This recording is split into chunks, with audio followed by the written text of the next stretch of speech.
하나님이 우리를 위하시며, 결론을 먼저 조금 이렇게 도출해 보는 그런 방식으로 우리가 좀 가볼게요. 우리가 이 하나님의 위하심을 경험을 하려면 어떻게 할까? 그 하나님의 위하심을 이해하기 위한 선결 조건이 뭘까? 오늘 계속해서 반복되는 이야기지만 오늘 삶의 자리에 복잡한 여러 가지 일들 속에 우리가 놓여져 있는 작금의 현실 속에서 이 하나님의 위하심을 이해하는 선결 조건이 뭘까? 뭔가 아주 기분 좋은 단어고 우리가 가슴에 깊이 담아야 될 그런 단어임에는 분명한데,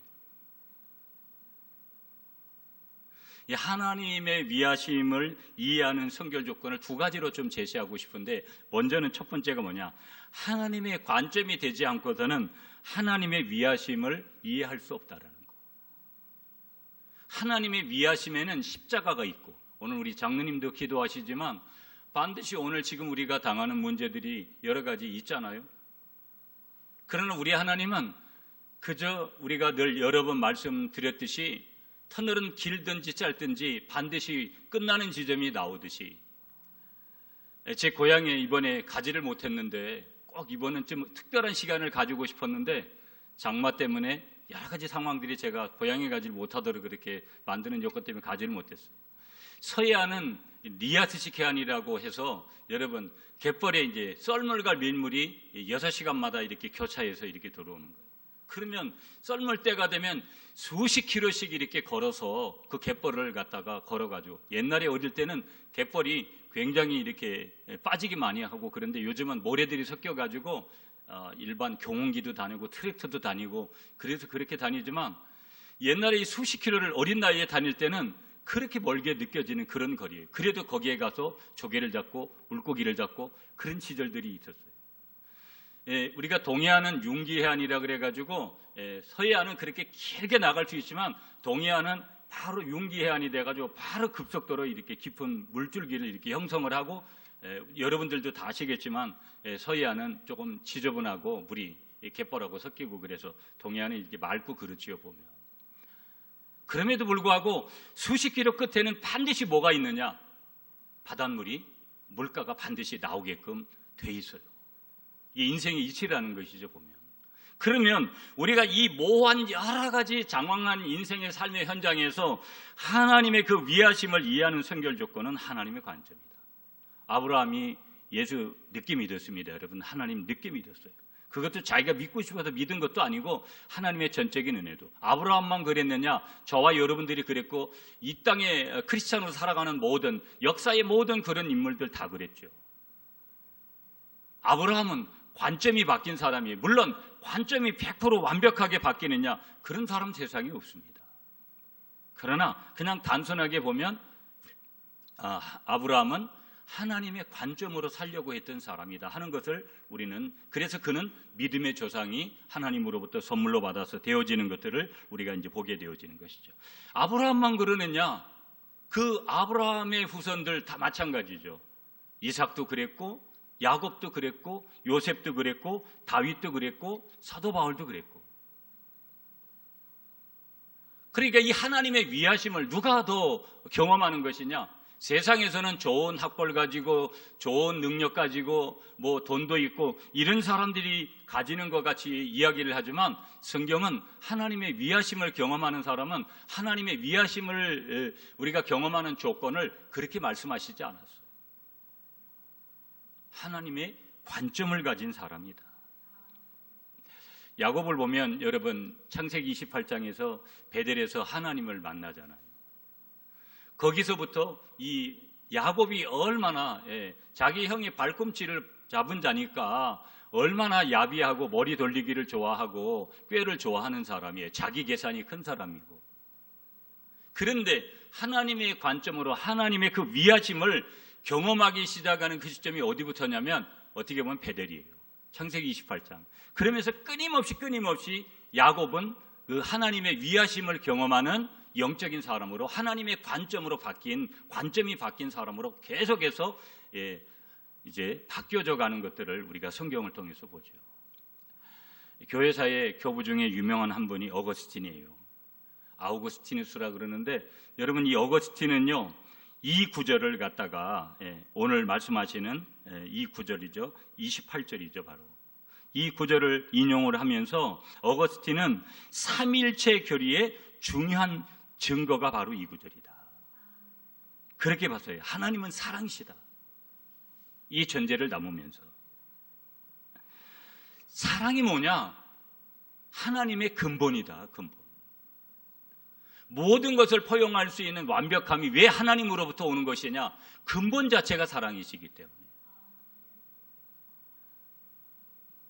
여러분들도 여러 마음의 답답함이 있고 어려움이 있고 그렇겠지만 저에게도 마찬가지 여전히 이런 현장에서 목회를 하는 목회자들의 심정이라는 것은 매우 여러 가지, 그리고 그 속에서 일어나는 교회 안에서 일어나는 일들을 가만히 이렇게 보면 여러분에게 다 일일이 그걸 말씀드릴 수 없어서 그렇지만 매우 어려운 마음들이 많이 있습니다. 그럼 우리 인생에서 자리에 벌어지고 있는 그런 여러 가지 정황들을 어떻게 풀어갈까? 답이 없습니다. 그 답은 오직 사랑이 본체이신 하나님께만 있다라는 것을 오늘 이 아침에도 믿으시는 여러분이 되시기를 축복하겠습니다. 여러분, 이 민수기 13장 우리가 잘 아시는 대로 31절부터 가보시면 거기 뭐가 나오냐면 이제 이스라엘 백성들이 가나안 땅의 12지파들을 해서 한 명씩 뽑아가지고 12명을 정탐꾼으로 보내잖아요. 그런데 10명은 부정적으로 얘기를 했고 2명은 긍정적으로 이야기를 했어요. 이 사람의 차이가 뭘까? 믿음의 차이다, 뭐 여러 가지 경험의 차이다, 뭐 여러 가지를 이야기할 수 있지만 결국은 관점의 차이다.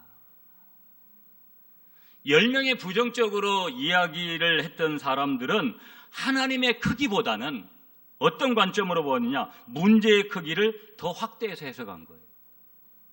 그러면 여호사와 갈렙이라는 인물은 왜 두 사람이 그렇게 긍정적인 그런 해석을 했겠냐? 반대로 본 거예요. 문제를 작게 보고 하나님을 크게 본 거예요. 이게 매우 큰 거예요. 어찌 보면 제가 이 말씀을 결론적으로 드린다 그래서요. 오늘 이 코로나 시대에 우리가 뭘 붙들어야 되는 거지? 정부의 국가의 시책이 있고 여러 가지 방향이 있어서 우리가 거기에 발맞추고 협력하고 이런 부분이 있지만 우리의 중심은 어디에 있어야 되는 거냐? 세상 사람들하고 똑같이 행동하고 세상 사람들하고 똑같이 생각하고 세상 사람들하고 똑같이 믿는다면 오늘 이 자리에 앉아 있는 의미가 뭐예요?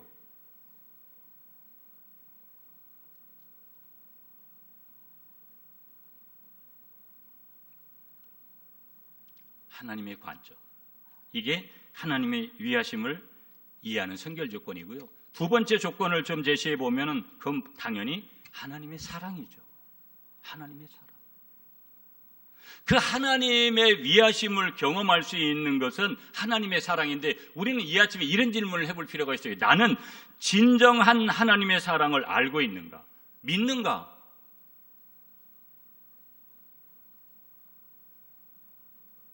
여러분, 우리가 이렇게 교회 예배당에 나와서 예배 드리는 사람은 믿음이 좋은 사람이고 예배당에 안 나와서 오늘 예배를 드리지 않는 사람은 믿음이 안 좋은 사람이다. 이런 개념은 없습니다. 그러나 적어도 우리가 붙들어야 될 한 가지는 아무리 상황이 어려워져도 나의 믿음을 잃지 않으려고 하는 사람은 오늘도 어디에 서야 된다는 것은 분명하게 해요. 질서상 교회가 어떤 방향을 세팅하고 나아가는데 질서로 인해서 협력하고 순종해 나아가는 것은 있어도 우리가 내 마음의 진정한 믿음의 고백은 어디에 둬야 된다라는 것, 적어도 하나님의 진정한 사랑을 알고 있는 사람은 타협이라는 것에 대해서 세상적인 관점에서 하나님의 관점으로 모든 것을 보려고 그렇게 당연히 애쓰고 힘쓰는 거다. 애쓰고 힘쓰는 거다. 그래서 하나님의 그 위하심, 저는 어떻게 보면 이 말씀을 준비한 것은 여러 번 이 로마서 8장을 보기도 했지만 이 코로나19에 정말 불안하고 초조해하는 성도들을 조금이라도 어떤 의미에서는 위로하고 하나님이 내 백성을 위로하라고 이사야 선지자를 통해서 말씀하셨듯이 조금은 여러분에게 확신을 갖고 그런 위로 가운데 또 그리고 담대하게 이 모든 오늘 인생의 자리의 삶의 자리를 이겨나가기를 바라면서 이 말씀을 준비한 거예요. 하나님의 위하심, 이것을 분명하게 붙들고 가시는 여러분이 되시기를 축복하고요.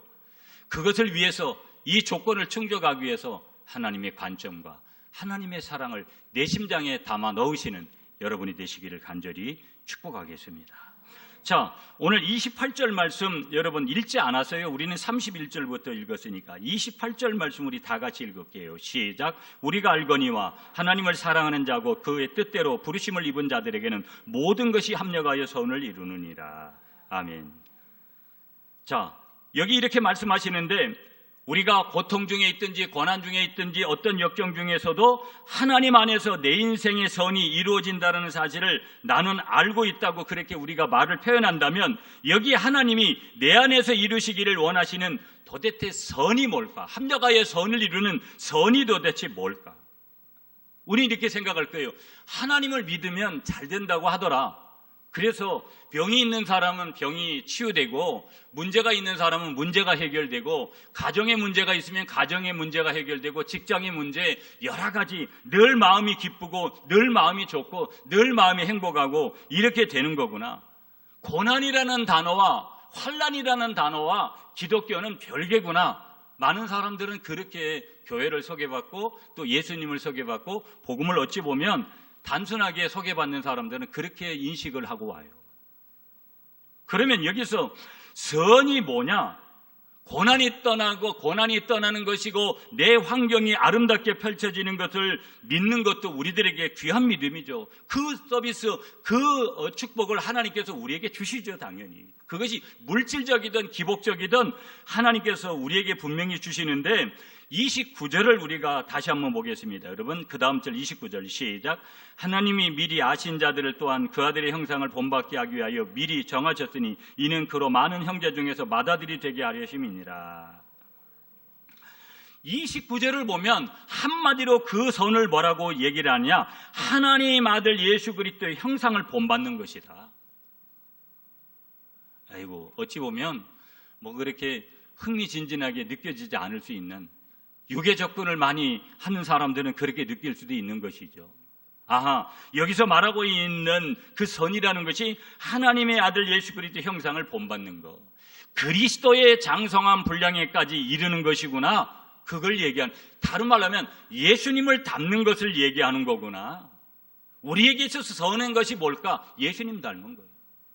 어떤 때는 돌을 던지는 사람에게, 어떤 때는 우리를 갖다가 너그럽게 관용하는 사람에게도 어떤 모양으로 접근해 오든지 예수의 마음으로, 예수를 닮은 심정으로 내가 처지일과 나아가는 거, 이거 어려운 거예요, 여러분. 쉬운 게 아니라고. 선이 이거다, 성경이 말하고 있나. 그것이 평안이든 고통이든 내가 만난 모든 일들을 통해서 내 인격이 예수님을 닮아가고 예수님의 비전이 내 안에서 이루어지는 것이 하나님의 선하신 계획인 줄 믿습니다. 우리가 이 땅에 살아가죠, 여러분. 내가 이 땅에 살아갈 때 내 인격이, 내 언어가, 내 삶이, 내 태도가 예수님을 닮을 수 있다고 하는 것이, 그것이 얼마나 대단히 특별한 거고, 우리가 어떤 상황이 종결되고 어떤 상황이 정리되는 것도 중요하지만 그것이 종료되지 않는다 그래도 그 중심에서 이와 같은 마음과 이와 같은 방향과 이와 같은 태도를 가지면서 살아가는 것이 오늘 우리에게 있어서 얼마나 소중한 것인가. 그것이 선이라는 거예요. 그것이 선에 속한 거라는 거예요. 우리는 그럴 수 있는 가능성조차 전혀 없었던 존재라는 거, 여러분 인정하시죠? 그러나 이제 지금 예수를 믿는 순간에 예수 그리스도를 통하여 내 안에서 하나님의 선하신 계획, 비전이 이루어진다라는 것, 이 축복을 저와 여러분들이 이미 받으셨다라는 것, 그 속에서 위로를 받으시는 우리 모두가 될 수 있기를 간절히 축복하겠습니다. 문제는 뭐냐? 나를 향한 하나님의 선하신 계획이 분명하죠. 그 나를 향한 하나님의 선하신 계획이 분명한데 현실은 뜻대로 위기가 있고 실패가 있고 문제가 있더라는 거예요. 어찌 보면 이 패러다임의 전환이 일어나기 전에는 이런 것 말고 항상 좋은 것만 하나님이 주시면 더 좋으신 하나님인데, 교회 안에 있는 하나님의 백성들만 특별하게 보호하시는 하나님의 은혜의 증거들을 보여주면 더 많은 사람들이 교회로 구름대같이 이렇게 손가락질 안 하고 달려올 텐데, 하나님은 그런데 그렇게 일하시지를 않는다라는 것을 우리에게 보여주시기 때문에 우리는 딜레마에 빠지는 거예요. 그러면 이런 전제가 있는 상황 속에서 우리는 어떻게 해야 되느냐? 오늘 하나님께서 사도 바울을 통해서 로마서 8장에서 교훈하는 말씀이 있다라는 거예요.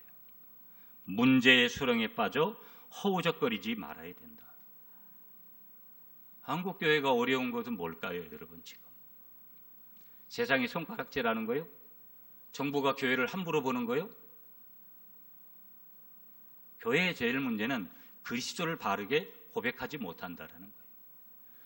교회 안에 그렇게 삐까번쩍한 옷을 입고 좋은 차를 타고 교회 안에 와서도 그리스도를 어떻게 고백하느냐가 중요한데, 언제 중요하냐? now, 지금.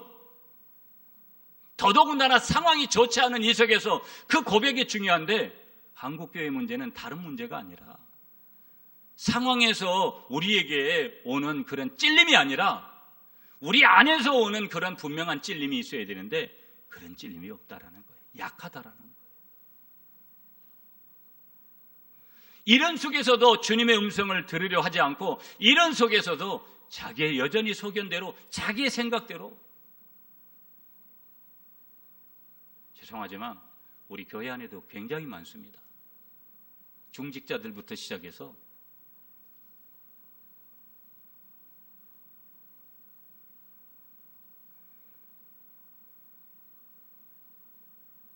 우리 주님이 말씀하시는 건 문제의 소렁이 아니라, 상황이 아니라 문제의 소렁에 빠져서 허우적거리지 말아야 된다. 답은 어디에 있느냐? 계속 말씀하세요.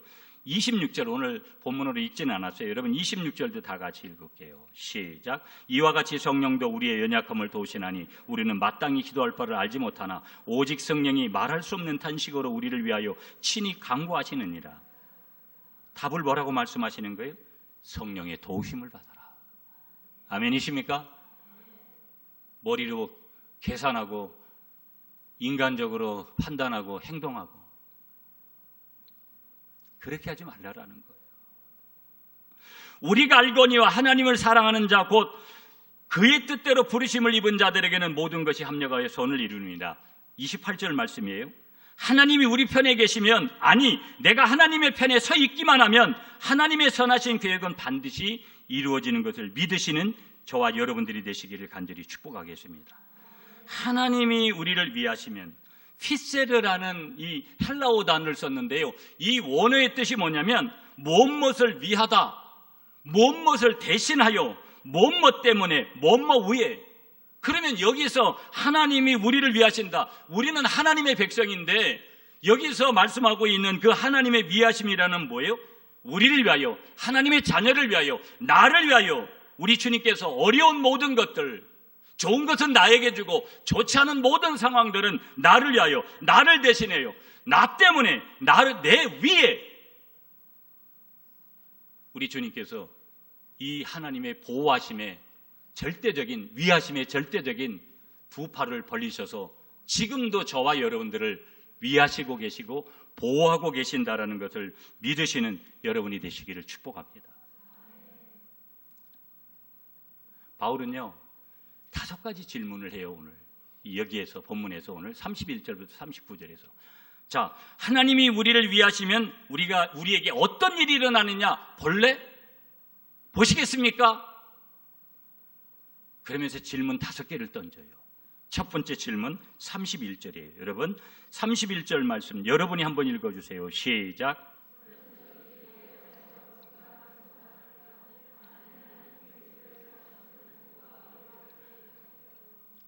아멘.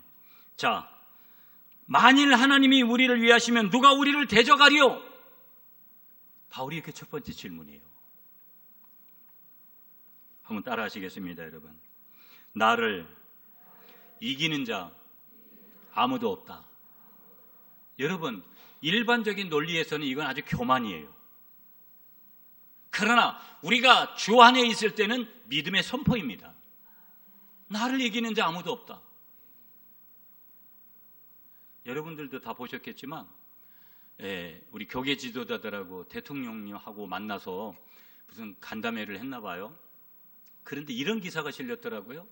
제가 설교를 준비하면서 이렇게 보니까 대통령께서 이런 말씀을 주셨어요. 교회에서 하는 예배와 기도는 마음을 그저 위로만 해줄 뿐이다. 바이러스는 이기지 못하게 한다. 저는 공감하지 않습니다. 바이러스를 이기기 때문에 우리는 예배를 강행해야 된다. 이런 말씀 드리려고 하는 것도 아닙니다. 단지 저와 여러분들이 오늘 마음의 위로를 받기 위해서 예배에 나오고 우리가 기도하는 거고 우리가 예수를 믿는 거라면 우리는 감히 이렇게 말할 겁니다. 믿어야 될 이유가 없습니다. 어찌 보면 우리의 마음의 위로와 격려는 세상이 주는 방법으로도 얼마든지 우리에게 터치받을 수 있습니다. 바이러스를 이기느냐 못 이기느냐 이 문제 가지고 설왕설래할 이유도 없지만 우리의 믿음은 분명히 그것을 초월하는 것인 줄 믿습니다. 이것이 중요한 것이죠. 독이 있는 뱀을 집어서 그걸 이기느냐 이기지 못하느냐를 시험하는 어리석음이 아니라 예수 그리스도는 참 구원자요 우리의 참 아버지 하나님이시다. 내가 전부를 드릴 수 있는 유일한 분이라는 그 고백을 하고 있느냐, 그것이 중요한 거예요. 만일 하나님이 우리를 위하시면 누가 우리를 대적할겠느냐. 대적 못한다는 얘기의 결론이 대적 안 된다라는 거예요. 예수 안에 있는 우리들은 어떤 것도 대적할 수 없다는 거예요. 그래서 나를 이기는 자가 아무도 없다라는 거예요. 여러분, 저에게도 실패한 마음이 있고 여러분에게도 한 주간 실패한 마음이 있어서 자존감이 낮아진 마음이 있을 거예요. 세상이 아무리 그렇게 이야기를 해도 여러분 보세요. 세상이 아무리 교회를 향해서 손가락질해도 여러분 이 그루터기에서 이 복음의 그루터기에서 한국교회가 어떻게 가는지 그들은 반드시 볼 거예요. 하나님은 그렇게 보여주실 거고 우리는 그것을 믿고 확신하고 나아가야 될 줄 믿습니다. 이것이 바울이 우리를 향해서 첫 번째로 질문하는 거예요. 만일 하나님이 우리를 위하시면 누가 우리를 대적하죠? 여기 조건이 왜요? 하나님이 우리를 위하시는 조건이에요. 하나님의 위하심. 이게 절대적인 거예요. 이게 우리가 붙들어야 되는 거예요. 아멘이시죠, 여러분? 두 번째 질문 32절이에요, 여러분. 32절 말씀 다 같이 시작. 자기 아들을 아끼지 아니하시고 우리 모든 사람을 위하여 내주신 이가 어찌 그 아들과 함께 모든 것을 우리에게 주시지 아니하겠느냐. 아멘.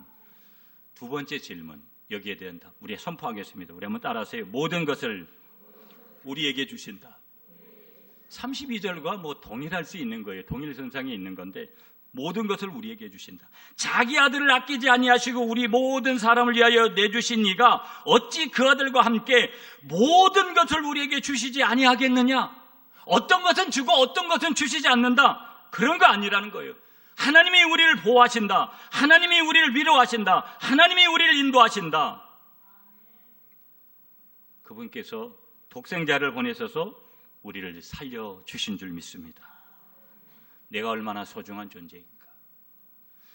여러분, 우리가 코로나19를 지나면서 조심해야 되고 염려해야 되고 저희 교회도 정말 철저하게 관리하고 한 주간도 교회를 여러분 비우고 여러 가지 하면서 그러나 우리가 꼭 가져야 될 것은 너무 두려운 지나친 그 두려움 속에서 우리가 살아가는 것은 믿음은 아닐 거라는 거. 염려하고 조심해야 되는 것은 있지만 두려움을 가지기를 원하는 것은 하나님의 마음은 아닐 거라는 거. 왜? 두려움은 하나님의 영역은 아니기 때문에. 무슨 얘기냐? 나는 얼마나 하나님 편에서는 소중한 존재인지 모르기 때문에. 그만큼 특별한 존재이기 때문에. 여러분 속에 조금이라도 남아있는 그 두려움을 예수 그리스도 안에서 물리치고 모든 것을 우리에게 주셨다라는 것을 인정하고 나아가시는 여러분이 되시기를 축복하겠습니다.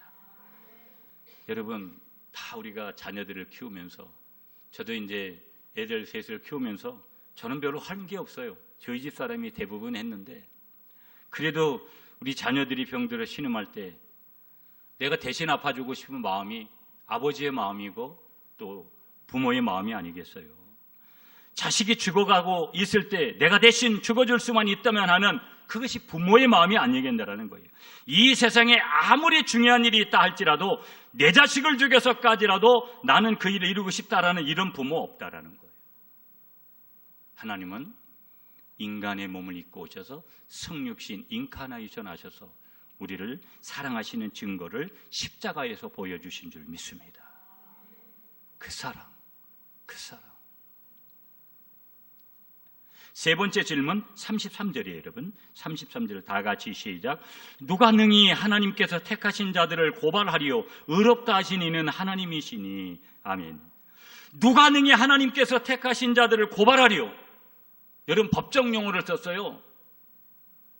누가 하나님의 자녀들을 송사할 수 있느냐? 세상 사람들이, 여러분, 저도 네이버나 이 다음이나 이런 데 가가지고 막 기독교를 폄하하잖아요. 바로 들어가서 거기다가 달아버리고 싶고 리플을 달아버리고 싶어요. 그럴 때가 뭐 굉장히 많아요. 그래도 그냥 자숙하고 절제하고, 왜 그 정도로 우리 교회에 대해서, 기독교에 대해서 폄하를 하고, 아주 목사들을 인간 취급도 안 하고 사람 취급도 안 하고.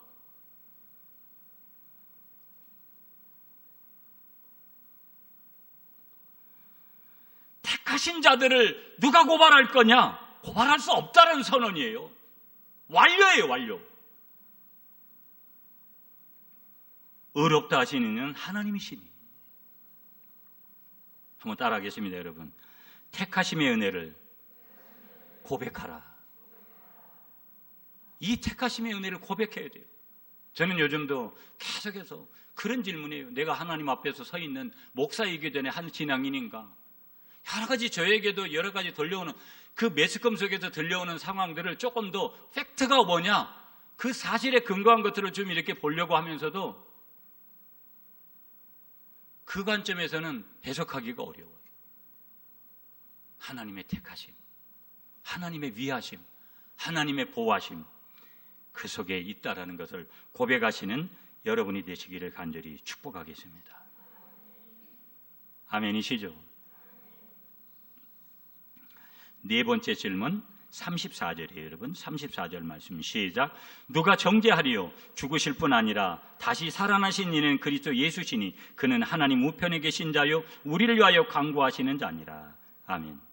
우리 한번 따라하세요, 여러분. 나는 정죄받을 수 없다. 믿으세요, 여러분. 내가 싫을 때가 있잖아요. 사람이 자존감이 낮아지면은요, 제일 싫은 사람이 다른 사람이 아니고 제일 싫은 사람이 나예요. 사람이 자살할 때 보면은요, 제일 싫은 사람이, 제일 존중하지 않은 사람이 누구냐면 자기 자신을 존중하지 않아요. 성경은요, 이기적인 것이 아니라 이 세상에 가장 소중한 사람은 나예요. 내 남편도 아니고 내 아내도 아니고 내 자식도 아니에요. 내 부모도 아니에요. 이 세상에 가장 소중한 사람은 나예요. 믿습니까, 여러분? 아니, 내가 없는 이 갈릴리 교회, 내가 없는 이 세상, 뭐가, 산 자와 죽은 자의 차이가 어디에 있냐고요. 여러분은 산자인 줄 믿습니다. 자신을 존중하게 여기고, 그러기 때문에 우리는 코로나를 우리가 두려워하는 것이 아니라 방역하고 우리가 여러 가지로 하는 것은 내가 그렇게 소중한 존재이기 때문에. 그리고 내가 그렇게 소중한 존재라는 것을 아는 사람은 너도 얼마나 소중한 존재라는 것을 알기에 우리라는 단어를 함께 더불어 가는, 함께 가는 투게더라는 이 단어를 우리가 함께 또 써가야 될 줄 믿습니다. 그래서 기독교의 사랑은 서로 사랑이죠. 짝사랑이 아니라. 나는 정죄받을 수 없다. 누가 정죄하리요? 정죄 못한다 이 말이에요, 여러분. 누가 정죄하리요?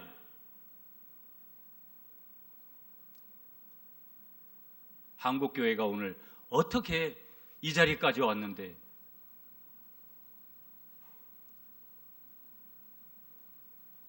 함부로 그렇게 교회를 논하고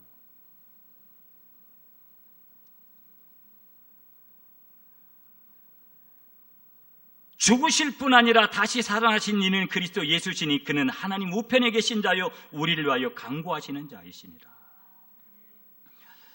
여러분 보세요. 마귀는요 우리 안에 있는 죄를 보고 송사합니다. 네 같은 게, 너 같은 게 뭐 여러 가지 그렇게 복잡하도록 만드는 것이죠. 그리고 우리를 정죄해요. 성령 하나님은, 우리 하나님은, 우리 예수님은 결코 우리가 어떤 죄를 저질러도 우리를 정죄하지 않으시는 하나님이신 줄 믿습니다. 마귀는 우리를 정죄할 뿐만 아니라 우리를 심판하려고 합니다. 그러나 우리는 십자가의 자녀들이기 때문에 우리 한번 이렇게 선포하겠습니다. 나는 무죄 선언 받은 자입니다. 믿으셔야 돼요, 여러분. 난 아직까지 성경도 잘 모르고 기도도 많이 못하고, 맞아요. 더 잘하려고 노력해야죠. 그러나 내가 예수를 이 믿음의 한 조건 때문에 나는 무죄를 선언받은 하나님의 거룩한 자녀라는 것을 분명하게 믿으시는 저와 여러분들이 되시기를 축복합니다. 로마서 8장 우리가 보고 있는데요, 1절 2절을 보시면요, 그러므로 이제 그리스도 예수 안에 있는 자에게는 결코 뭐가 없나니? 정죄함이 없나니 이는 그리스도 예수 안에 있는 생명의 성령의 법이 죄와 사망의 법에서 너를 뭐 했다? 해방하였기 때문이다. 해방했기 때문이다.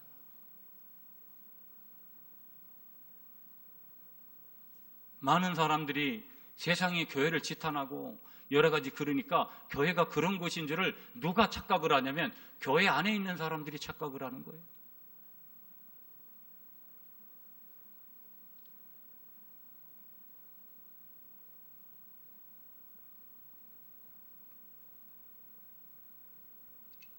저와 여러분들이 한 분 한 분이 교회인데 저와 여러분들이 뭐라고 이야기를 하든 우리는 무죄를 선언받은 생명의 성령의 법에 있는 결코 예수님 안에 있기 때문에 정죄함이 없는 하나님의 거룩한 신부가 되는 줄 믿으시는 여러분이 되시기를 축복하겠습니다. 마지막 질문, 요거 한 가지를 빼먹었는데 33절, 34절을 봐야 돼요, 여러분. 고전에 33절, 34절 다 같이 시작. 누가 능히 하나님께 택하신 자들을 고발하리요? 어렵다 하시는 하나님이시니 누가 정죄하리요? 죽으실 뿐 아니라 다시 살아나신 이는 그리스도 예수시니 그는 하나님 우편에 계신 자요 우리를 위하여 간구하시는 자니라. 자, 우리가 이미 본 건데 여기서 여러분, 우리가 그렇게 하나님의 자녀로 그렇게 서서 정죄받지 않아야 될 근거를 여기서 말씀하고 있는 거예요. 세 가지가 뭐냐? 첫째는 예수님께서 우리를 위하여 죽으셨기 때문이다. 내가 무슨 특별해서가 아니라는 거. 두 번째, 예수님께서 뭐 했기 때문에? 죽으시고 부활했기 때문에. 예수님의 부활을 얘기하는 거예요. 살아나셨기 때문에 그런 거다. 우리가 정죄받지 않는 세 번째 조건, 하나님 보좌 우편에 우리가 그분께서 계시기 때문이다. 그리고 우리는 그분의 자녀이기 때문이다. 33절, 34절에서 세 가지를 조건을 제시를 하고 있어요. 마지막 다섯 번째 질문 35절이에요, 여러분. 35절 말씀 다 같이 시작.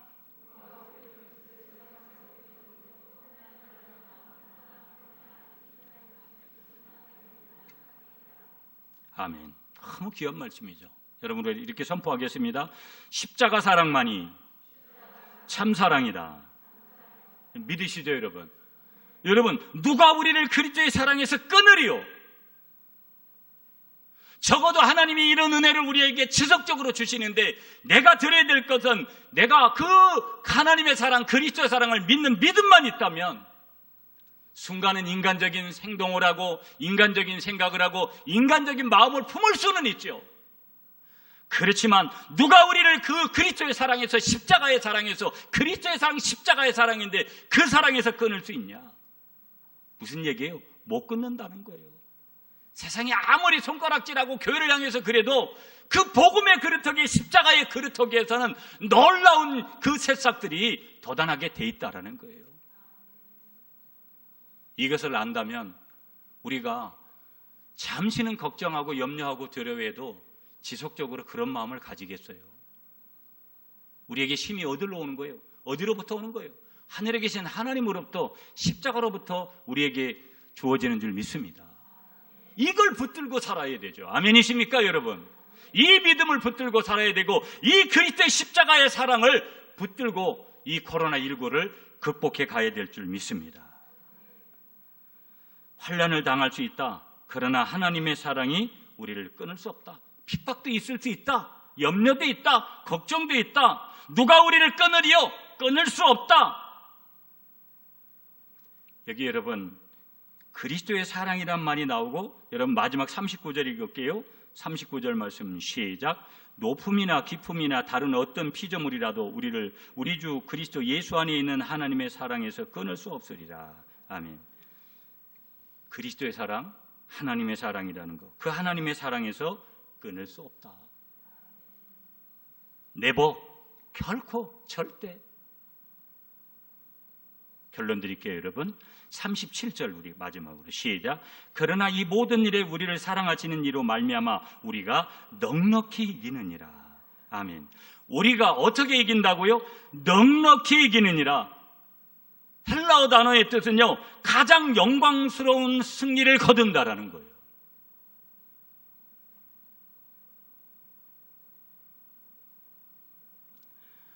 헬라어의 뜻은요, 승리 이상의 승리를 한다라는 거예요. 누가?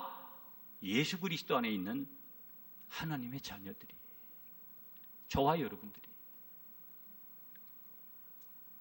그러면서 38절 여러분 다 같이 시작. 내가 확신하노니 사망이나 생명이나 천사들이나 권세자들이나 현재일이나 장래일이나 능력이나 높음이나 깊음이나 다른 어떤 피조물이라도 우리를 우리 주 그리스도 예수 안에 있는 하나님의 사랑에서 끊을 수 없으리라. 이 하나님의 위하심을 붙들고 이 코로나19를 극복해 가고, 삶의 여러 가지 상황들 속에서 극복해 가고, 이 사랑으로, 이 하나님의 위하심과 보호하심으로 한 주간도 승리하시는 오늘 이 자리에 나오신 우리 갈릴리 교회 모든 성도님들이 되시기를 축복하겠습니다.